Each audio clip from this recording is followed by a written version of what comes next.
أعوذ بالله من الشيطان الرجيم. بسم الله الرحمن الرحيم. هل أتاك حديث الغاشية؟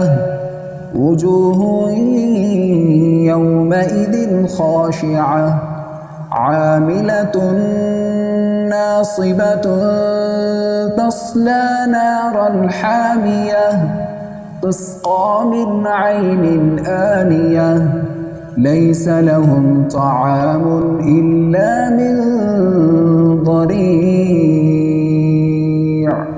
لا يسمن ولا يغني من جوع وجوه يومئذ ناعمة لسعيها راضية في جنة عالية لا تسمع فيها لاغية فيها عين جارية فيها سرر مرفوعة وأكواب موضوعة ونمارق مصفوفة وزرابي مبثوثة أفلا ينظرون إلى الإبل كيف خلقت وإلى السماء